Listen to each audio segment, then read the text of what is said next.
सैनिक भाइयों नमस्कार। आज हम लोग एक इम्पॉर्टेंट जानकारी ले लेंगे और कपिल भाई से, और इसी में सतबीर साहब ने क्या बताया है वो भी एक बार जानकारी ले लेंगे। जैसे वो जवानों का जो पेंशन का बारे में और उनका सैलरी के बारे में क्या बताया हुआ है वो भी सारा जानकारी इस वीडियो को माध्यम से ले लेंगे हम। अभी जिसका 2400 रुपया था उसका आज 24,000 हो गया। अब एक सिपाही की पेंशन 24,000 रुपया है और एक अफसर मेरी पेंशन। नमस्कार दोस्तों, आज का जो मैसेज है या जो मेरा वीडियो है, मैं कह सकता हूं कि आज तक ना तो मैंने ऐसा कोई मैसेज दिया होगा या ना मैंने कोई वीडियो बनाया होगा।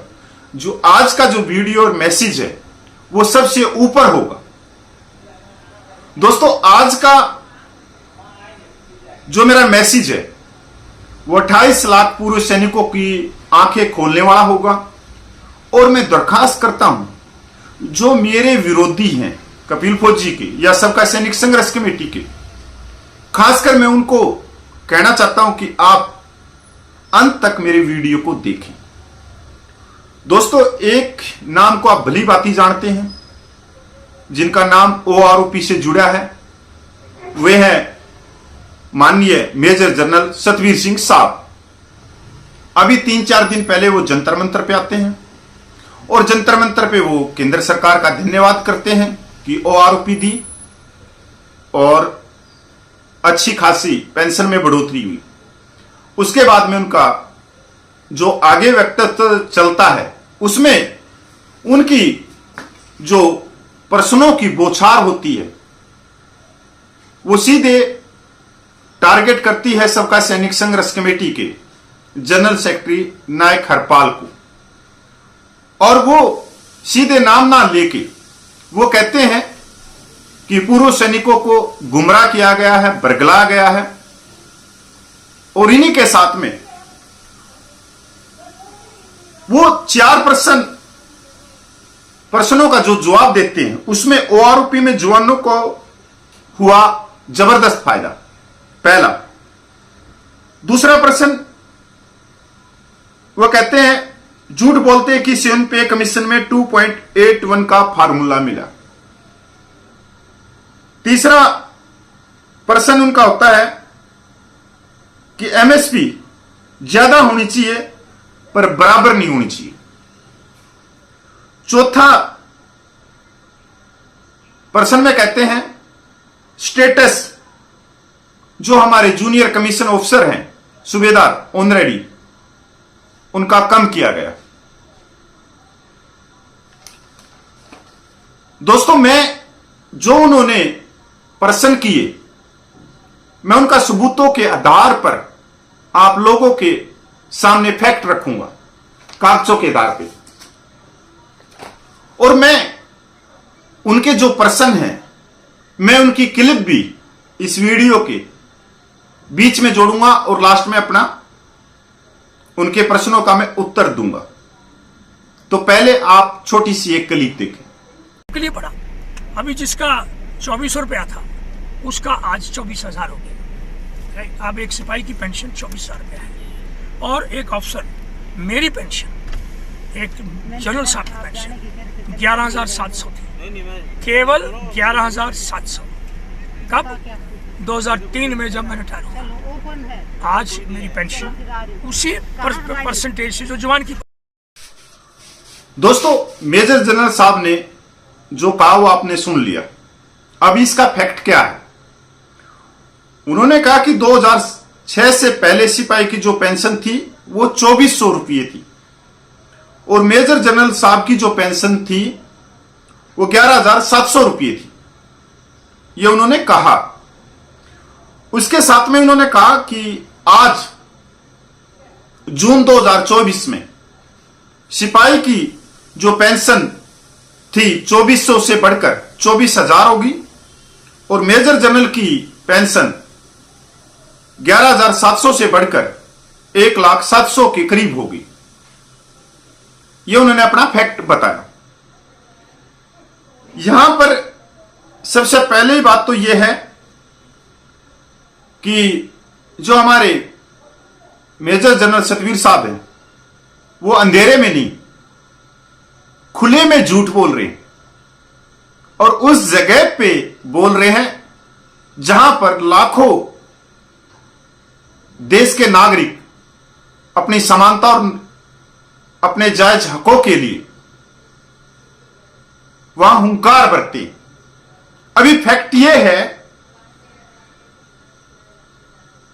कि मेजर जनरल साहब ने कहा कि सिपाही की 24,000 रुपया पेंशन होगी। ओआरओपी का जो सर्कुलर 666 निकला, उसके हिसाब से 17 साल के एक सिपाही की जो पेंशन है वो 18,007 रुपये है। नायक 22 साल सर्विस 21,244 रुपये है। हवलदार 24 साल सर्विस 22,257 रुपये है। तो मैं पूछना चाहता हूं मेजर जनरल साहब से कि सिपाही की जो आप पेंशन बता रहे हो कि 24,000 हो गई, तो मैं आपको बताना चाहता हूं कि वो तो 18,007 रुपया ले रहा है पेंशन, तो आपने 24,000 कहां से बना दी, जबकि हवलदार भी नहीं ले रहा।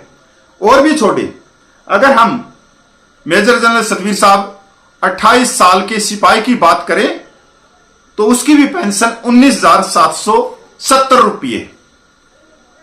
अब कई भाई कहेंगे कि 28 साल की सर्विस नहीं होती सिपाही की, नेवी एयरफोर्स में होती है भाइयों, आर्मी में नहीं होती, नेवी एयरफोर्स में होती है। आर्मी में ज्यादा 19 साल, 2 साल बढ़वा के।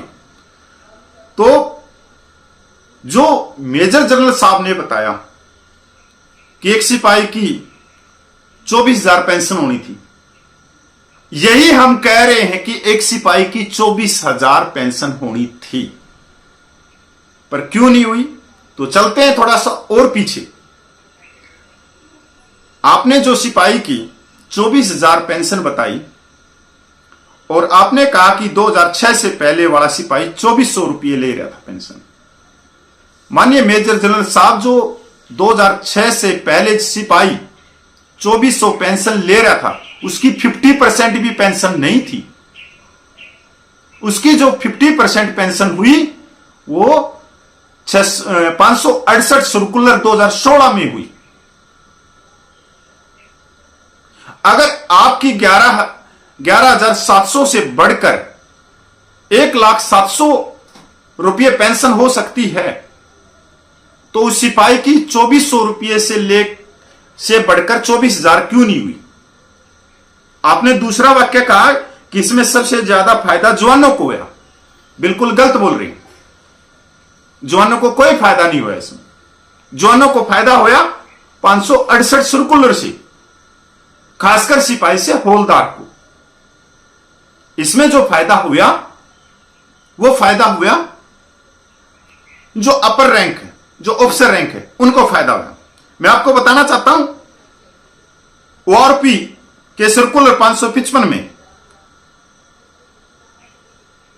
मेजर जनरल की जो बेसिक पेंशन थी 38,763 रुपये थी और सिपाही की 6,665 रुपये, जो बढ़कर हो गई थी 2.5 से उनके फार्मूले से 17,129 रुपये। और आपने यह भी नहीं बताया कि 2009 में ऑफिसर मेमोरेंडम निकाला गया जिससे आपकी पेंशन आसमान को छू गई। अब दूसरा वीडियो का जवाब भाई, पहले क्लिप देखो आप। कोई भेदभाव नहीं। मेरे को ये बता दो, बीच में मैंने पहले दिन सुना यहाँ पे, मुझे बहुत दुख हुआ कि साहब ने अपना तो करा लिया 1.82, हमको दिया उन्हें 1.57। झूठ है। सबकी पेंशन 1.57 है, मेरी भी, चीफ की भी, जवान की भी। तो वो कोई भेदभाव नहीं। हाँ, क्योंकि दूसरे प्रश्न में मेजर जनरल साहब बोल रहे हैं कि 7 पे कमीशन में जो 2016 से पहले रिटायरमेंट थे सिपाही से जनरल रैंक तक, उनकी जो पेंशन गुणा की गई, जो फार्मूला दिया गया वो 2.5 से दिया गया। इसमें कोई दो राय नहीं। हमने हमेशा कहा ये बात कि 2016 से पहले वालों की जो पेंशन के ऊपर सेवन पे कमीशन में जो फार्मूला दिया गया वो 2.57 का दिया गया। इस बात को हम स्वीकार करते हैं। ये सेना मुख्यालय की आरटीआई है और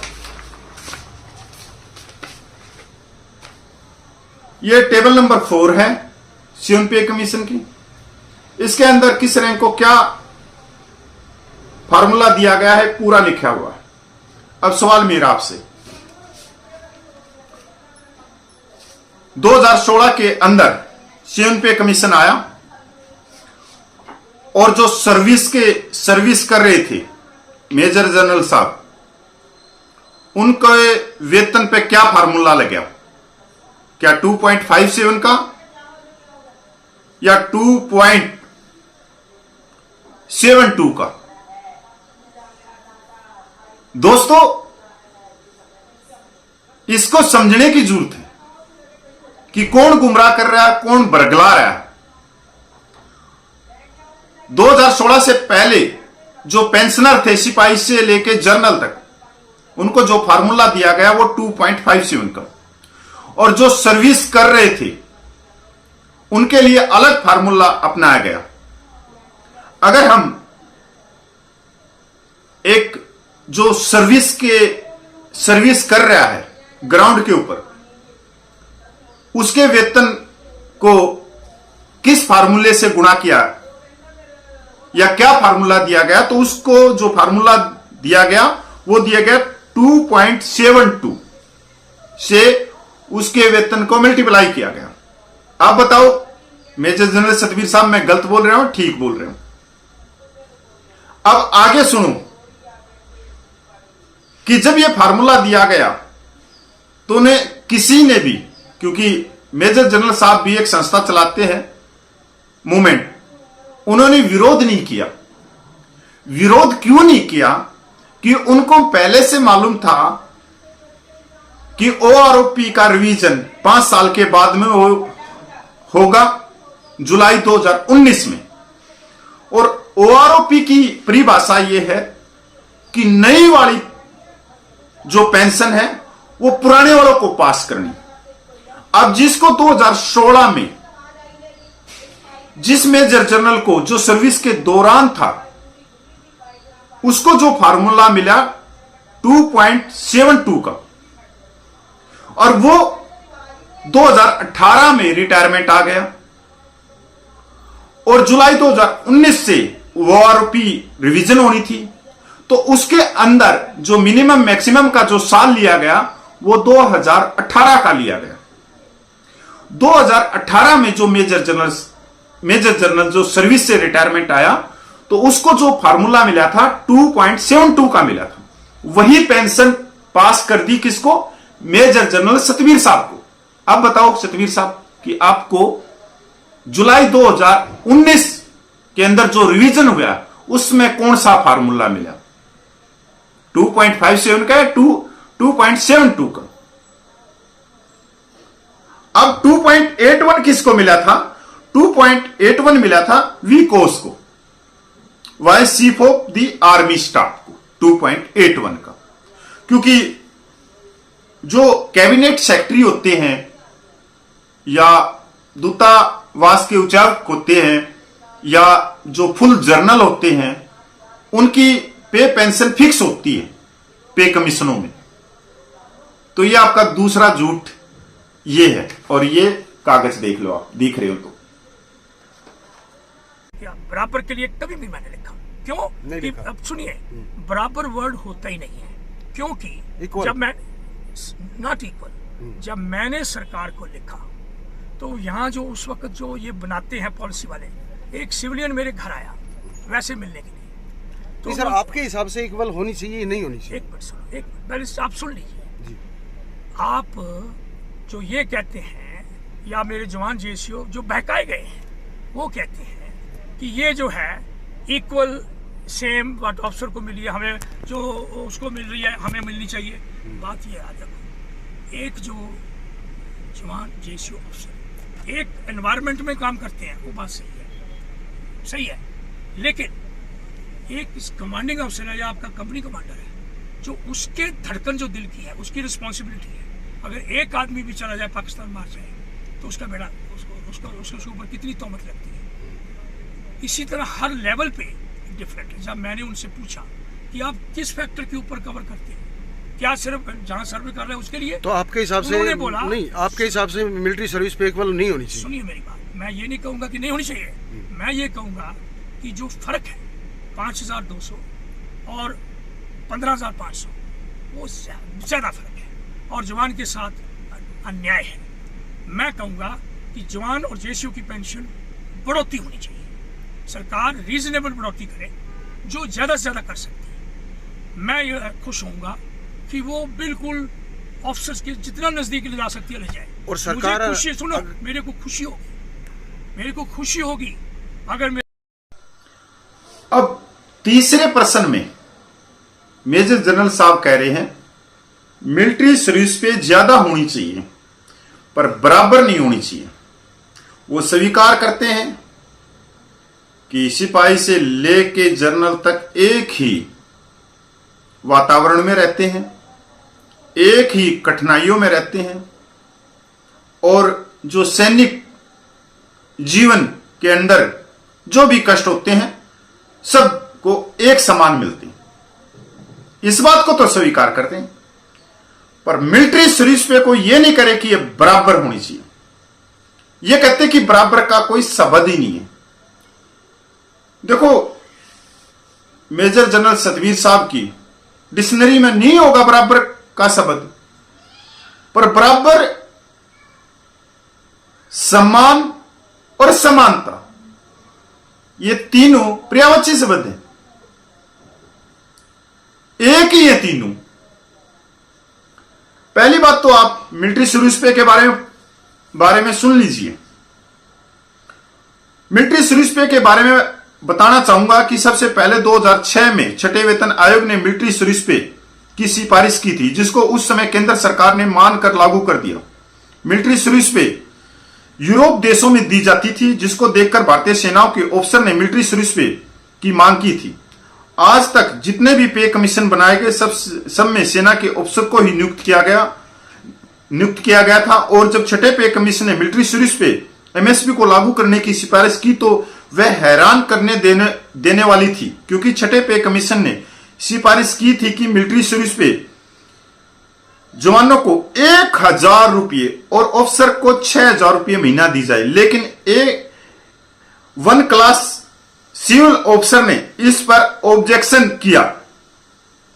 मतलब हमारे वाले अधिकारियों ने ऑब्जेक्शन नहीं किया, जो सिविल के जो अधिकारी थे, पे कमीशन में बैठे थे, उन्होंने ऑब्जेक्शन किया था कि ये तो बहुत बड़ा गैप कर रहे हो, ये तो बहुत बड़ा असमानता कर रहे हो।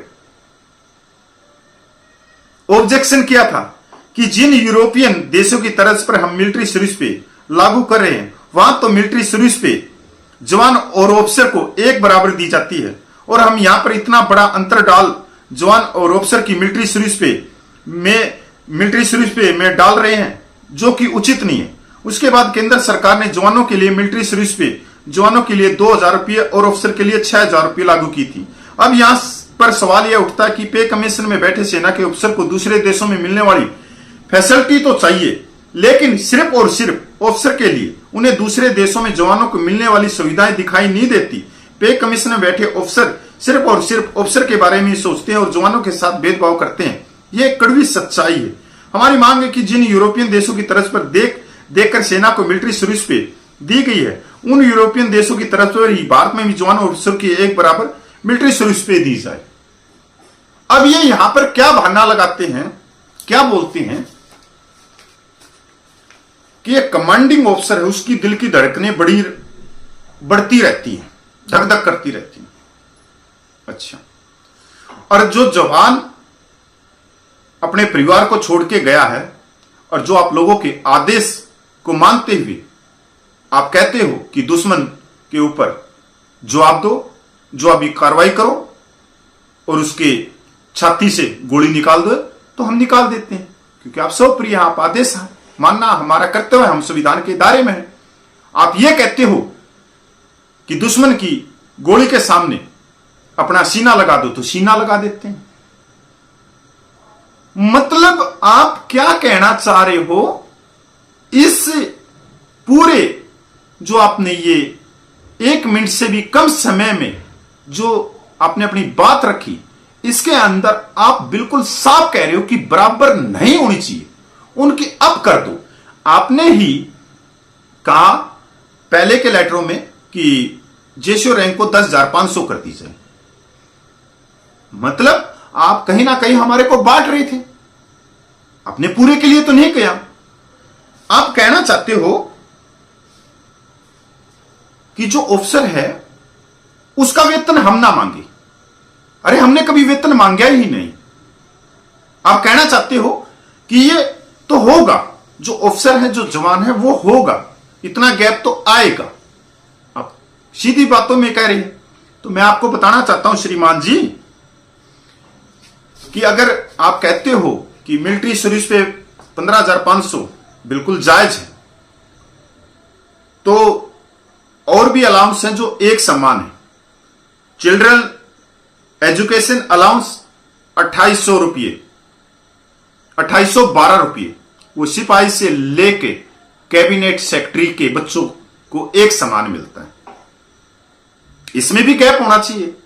जवानों के बच्चों को 2812 रुपये मिलना चाहिए, और आप जो कह रहे हो, जिस भाषा का प्रयोग कर रहे हो, उसके हिसाब से ऑफिसर के बच्चों को 28,000 रुपये चिल्ड्रन एजुकेशन मिलना चाहिए। हॉस्टल सब्सिडी जवान से लेकर जनरल के बच्चों को 8437 रुपये मिलता है, एक समान। तो आपके कहे अनुसार जवानों के बच्चों को मिलनी चाहिए 8437 रुपये, और आपके बच्चे को मिलनी चाहिए 84,000 रुपये। बहुत अच्छा। मेजर जनरल सतवीर साहब, आपको भी मेडिकल अलाउंस 1000 रुपये मिलता है, और मेरे जैसे कपिल फौजी सिपाही को भी 1000 रुपये मेडिकल अलाउंस मिलता है। हवलदार को भी 1000 मिलता है, जेसीओ साहिबान को भी 1000 मिलता है पेंशन आने के बाद में। तो जवानों को तो 1000 रुपये मिलने चाहिए, आपको 10,000 मिलना चाहिए। यह ठीक है। गोताखोर अलाउंस एक समान है। मिलिट्री सर्विस पे को समझने की कोशिश करो, क्योंकि जो आप कह रहे हो ना, वो जिस वर्ग की तरफ आप जा रहे हो, जो स्टेटस आपने इस 1 मिनट के वीडियो में हमारा बताया है, जिसके अंदर दिमाग होगा वो वहीं पकड़ जाएगा कि आप कभी भी आप अपने पास में नहीं बिठाओगे, हमारे को कभी भी नहीं बिठाओगे। आप कह रहे हो कि उसके नजदीक ले जाके छोड़ दो, पर आपने एक बार भी ये नहीं कहा कि नहीं, जवानों को भी 15,500 मिलिट्री सर्विस पे मिलनी चाहिए। वो भी फील्ड में रहते हैं, वो भी ग्लेशियर में रहते हैं, वो भी रेगिस्तान में रहते हैं, वो भी अपने परिवार को, अपने बच्चों को छोड़ के आए, वो भी दुश्मन की गोलियों के सामने छाती लगाते हैं। भाई आपकी जेब से कहां रुपये निकाले जा रहे हैं? ये चीज आपकी जेब से तो हम नहीं निकाल रहे, भारत सरकार देगी। तो फिर ये जो चिल्ड्रन एजुकेशन अलाउंस है, हॉस्टल सब्सिडी है, गोताखोर अलाउंस है, मेडिकल अलाउंस है, और भी अलाउंस है जो एक समान है, फिर इनमें भी भेदभाव करवा दो। अगर आपका बस चलता हो ना, तो हमारी पेंशन ही बंद करवा दो, हमारे पीले कार्ड बनवा दो, पीले कार्ड बनवा दो कि हमारे को कोटे से राशन मिले। एक तरह से जो आपने बोला उस शब्दों से तो यही लग रहा है कि जो पेंशन हमारे को मिल रही है वो फोकिट में मिल रही है। अगर एक सिपाही को 18,000 रुपये मिल रहे हैं तो 18,000 रुपये पे उसका अधिकार नहीं, क्योंकि उसको फ्री में वहां रोटी अंडे खिलाए जाते थे, इसलिए उनके रोटी अंडे को काट लो। आपका क्यों ना कटे? फिर कितनी बड़ी बात कही है इन्होंने। डिसेबिलिटी पेंशन का कभी भी बात नहीं करेंगे, क्योंकि 2,54,000 रुपये मिल रही है, कभी बात नहीं करेंगे। सैनिक विधवाओं की पेंशन 30% है, कभी बात नहीं करेंगे। मैं पूछना चाहता हूं कि आप वो आरोपी का केस लेके सुप्रीम कोर्ट में लेके गए, किस कारण से आप लेके गए? क्या कारण था उसमें? क्या मांगे थी आपकी और क्या मांगे हमारी वहां से पूरी हुई? बता दो आज पूरी दुनिया को। आज ये चीजें हो गई कि अगर कोई प्रीमेच्योर रिटायरमेंट रक्षा मंत्रालय में चिट्ठी लिखता है, प्रधानमंत्री को चिट्ठी लिखता है कि हमारे प्रीमेच्योर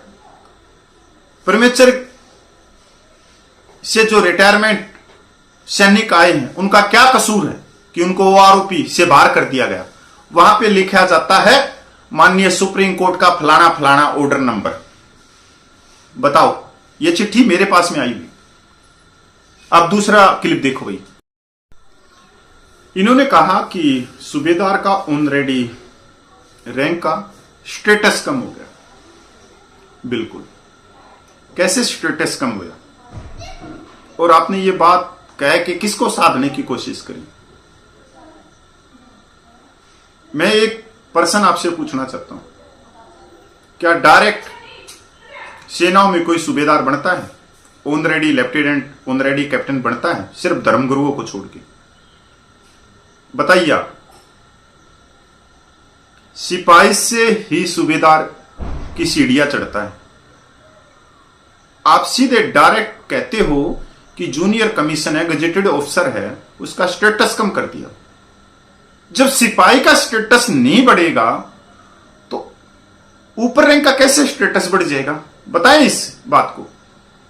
1973 से पहले एक सिपाही की जेबीटी से ज्यादा वेतन होता था और हमारे जो जेसीओ साहिबान था उसका जो वेतन होता था वो एसपी के समान होता था पुलिस के अंदर। तो स्टेटस कैसे बढ़ेगा? और 1973 में वन रैंक वन पेंशन किसके लिए थी? 1973 से पहले 75% पेंशन किसको लागू थी? और 1973 से पहले जवान जेसीओ के पे पेंशन को फाइनल कौन सी कमेटी करती थी? क्या पे कमीशन करते थे या डिफेंस पे पेंशन कमेटी करती थी? सवाल का जवाब दो। हमारे को जो जवान जेसीओ जो को पे कमीशन, थर्ड पे कमीशन में कौन लेके आया? और आप भी बताएं, उस समय अगर आप 1973 में मेजर जनरल होते तो आपका वेतन कौन तय करता था? मतलब पे कमीशन, फर्स्ट और सेकंड पे कमीशन में अफसरों का जो वेतन पेंशन निर्धारित किया गया वो फर्स्ट और सेकंड। हम तो नहीं थे इसमें। दोस्तों, ये बरगलाने की बात है। आप मेरी ध्यान से मेरी बात सुनना। आज 7 पे कमीशन के अनुसार एक जो बेल्ट का जो सिपाही है, चाहे वो सिविल में है, चाहे वो फौज में है, चाहे पैरामिलिट्री में, उसका जो पे स्केल है 21,700 है। 21,700 से भर्ती होता है, नायक बनता है, हवलदार बनता है, जेसीओ बनता है, सब कुछ बनता है। अगर उस सिपाही का पे स्केल जेबीटी के अध्यापक की तरह रखा जाए 36,000, तो आप बताएं क्या एक सूबेदार का और ऑनरेडी का जो पे स्केल जाएगा वो जाएगा कम से कम कर्नल के समान। मतलब पुलिस के अंदर जो एसपी है ना, उससे भी अब चला जाएगा वो। ये बात तो कर रहे हैं कि जेसीओ साहिबान का स्टेटस कम किया गया, पर ये नहीं कह रहे कि एक जेसीओ साहिबान 32 साल सर्विस करता है और उसकी जो पेंशन है वो सिविल के अंदर जो एसपी होता है, सुप्रीडेंट ऑफ पुलिस ऑफिसर होता है, उससे कम उसकी पेंशन नहीं होनी चाहिए, क्योंकि वो उसी रैंक के समान हो जाता है 32 साल नौकरी करके। पर यह बात नहीं कहेगा, कभी भी नहीं कहेगा कि एक सूबेदार मेजर को, सूबेदार को, ऑनरेडी को कम से कम लेफ्टिनेंट कर्नल की पेंशन मिलनी चाहिए। इस बात को कह दो आप, स्टेटस अपने आप ही अब चला जाएगा, सिपाही का भी चला जाएगा, सबका चला जाएगा। हम तो मजदूर बना दिए, लेबर बना दिए, उस बारे में तो आप बात ही नहीं कर रहे। क्योंकि आपने पता है कि पूरे देश में जो पूर्व सैनिकों के अध्यक्ष हैं वो हमारे सूबेदार हैं, ऑनरेडी हैं, उनकी बात आप कर रहे हो, कर नहीं रहे आप, उनको कुछ नहीं दिलाओगे। जो समझदार वो समझते हैं इन चीजों को, जो मैंने बताया कि स्टेटस कहां से चलेगा जब तक एक सिपाही का नहीं बढ़ेगा, तो आपका कैसे बढ़ सकता है? क्योंकि डायरेक्ट तो कोई भर्ती होता ही नहीं, कोई सूबेदार या ऑनरेडी, तो पहले किसका आप किया जाएगा? अब आप कहो भाई डायरेक्ट तो कोई जनरल बनता ही नहीं सेनाओं में, लेफ्टिनेंट बनते हैं। अगर लेफ्टिनेंट का पे स्केल 56,000 से शुरू हो रहा है, तो जनरल साहब का तो अपने ऑटोमेटिक ही लाखों में चला गया। ये है, पर ये जो साध रहे हैं, क्योंकि अगर इन्होंने कोई रैली करनी है या कुछ भी करना, तो पूरे भारतवर्ष में भाई एसोसिएशनों के जो प्रधान है वो सूबेदार रैंक है, वो संख्या बल वहां ले आएंगे। एक और क्लिप देखो। साहब का संघर्ष कमेटी के द्वारा चलाया गया है यहाँ पे। जो हम उस वीर को भी बोलेंगे जो शुरू में एक ही बंदा था, जो हमारे पंजाब का बंदा है, हवलदार है, और वो हमारे इस एरिया में हरपाल जी, हरपाल, राइट। एक उसके साथ जुड़ा कपूर, कैप्टन साहब, जो कि गुरदासपुर से जुड़ा, कपूर। एक आधा और बाद में ये जो हरियाणा का जो फौजी है, क्या नाम है, कपिल फौजी। ये 3 आदमी जरूर, मैंने जब हम धरना लगाते थे तो उस वक्त ये वो तो कपिल तो नहीं आया, उस वक्त तो मैं भी साथ में था, 15 में कपिल तो नहीं आया, लेकिन ये 2 जरूर आते रहे और हमारे साथ ही बैठते रहे। सिर्फ वो नहीं आया जो हरपाल था। हरपाल को भी मैंने बहुत कुछ बोला। मैंने बोला हरपाल तुम कोई लग थोड़ा कोई, मेरी पर्सनल भी बात हुई यहीं पे। मैं दोबारा इसके लिए मैं सूबेदार मेजर जनरल सतवीर साहब का धन्यवाद करता हूं, प्रणाम करता हूं और प्रार्थना करता हूं कि आपका स्वास्थ्य चढ़ती कला में रहे। आपने आज साबित कर दिया कि पूरे देश को अगर कोई जगाने वाला है तो वो एक इंसान है जो खड़ा हुआ है, वो है नायक हरपाल जी। आप क्योंकि आपने आंदोलन लड़ा है और आपके आंदोलन से ही जवानों को जागरूक मिला है। अगर जवानों के साथ में भेदभाव नहीं होता तो जवान इतनी जागरूक नहीं होते। आप कहते हो कि एक मेजर जनरल साहब जवानों के साथ में बैठता था अकेला, मैंने ही आंदोलन चलाया है, आप ये भी चीजें गलत बोल रहे हो। क्योंकि आपके साथ में लेफ्टिनेंट जनरल राज कल्याण साहब भी थे, बहुत सारे एयरफोर्स के, नेवी के बहुत सारे जनरल कर्नल थे जो जंतर मंतर में बैठते थे। पर आपने यहां पर जो बात कही ना कि एक व्यक्ति ने जो पंजाब से है, सबका सैनिक संघर्ष कमेटी, नायक हरपाल जी ने इस पूरे देश को जगाया। चाहे आपने किसी भी तरह से, पर आपने ये स्वीकार किया। तो सैनिक भाइयों, आप भी इस चीज को सुनो कि एक इतने बड़े रैंक के मेजर जनरल साहब कह रहे कि एक व्यक्ति ने पूरे देश को जगा दिया। जो झूठ का गुब्बारा था, जो झूठ फैलाया जा रहा था, जो पूर्व सैनिकों को गुमराह करके बरगला के जो दरी कुर्सी बिछा के जो नेता बनाया जा रहा था, जो राज्यपाल बनाया जा रहा था, जो रेवाड़ी की रैली करके सत्ता प्रयत्न किया जा रहा था, जो सांसद बने, राज्यपाल बने, पता नहीं क्या बने, उस पूरे गुब्बारे को फोड़ने वाला एक शख्स है नायक हरपाल। उसके बाद में ये भाई मेरा भी नाम लेते हैं इसमें कि कपिल फौजी, मैं इसके लिए भी धन्यवाद देता हूं। पर मैं तो उनके बाद में जुड़ा, उनके साथ में जुड़ा, तो 1 से 2 भले, क्योंकि जहां विचार मिलेंगे वो चलेंगे। पर